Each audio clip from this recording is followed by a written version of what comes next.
అసలు ఈ సినిమాకి వెళ్ళడం నా తప్పేమో.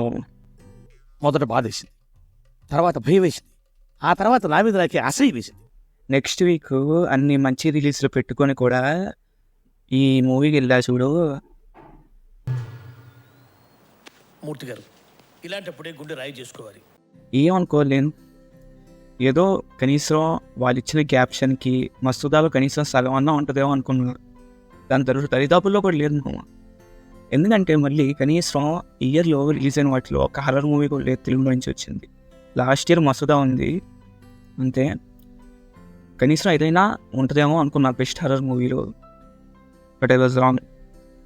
అసలు థియేటర్లో ఉన్నప్పుడు నా ఫోన్ తీసుకొని ఎంతసేపు చూసుకున్నానమ్మా ఆ టైం.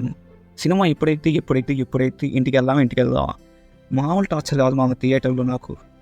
అసలు ఒక రేంజ్ ఆ టార్చర్ చూపించింది. ఏంటి ఇప్పుడు మనం భయపడాలా అన్నట్టు ఉంది. ఈ గ్రాఫిక్స్ ఏదో కనెక్ట్ చేశారు స్మాల్ బడ్జెట్ కాబట్టి, కానీ పల్లా బాగానే ఉంది. అసలు అది కూడా వదిలేవావా. మొన్న ఈ మధ్య వచ్చిన వాటిల్లో ఇన్సీరియస్ కానీ తనని కానీ ఫ్లాప్ అయినాయి కానీ అందులో నన్ను భయపెట్టించిన సీన్స్ కనీసం 5-6 ఉన్నాయి నన్ను భయపెట్టించిన సీన్స్. కానీ ఇందులో నాకు తెలిసినంత వరకు ఒకే ఒక్క సీన్ ఉంది మామ.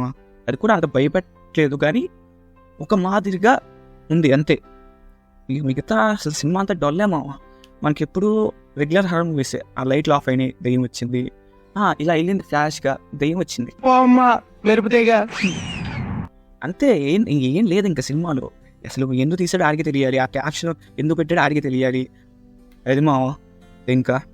అలాగే నా ముందు video my top 12 favourite movies in Tamil చేశాను, వీలైతే అది చూసేయండి.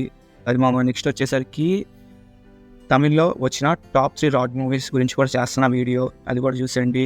అలాగే ఎప్పుడూ చెప్పే మాట ఏమో ఒకే ఒక మాట, ఒకవేళ ఈ వీడియో కానీ నచ్చితే నా ఛానల్ సబ్స్క్రైబ్ చేసుకోండి, ఈ వీడియోని లైక్ చేసేయండి, గంట సింబల్ కట్టండి.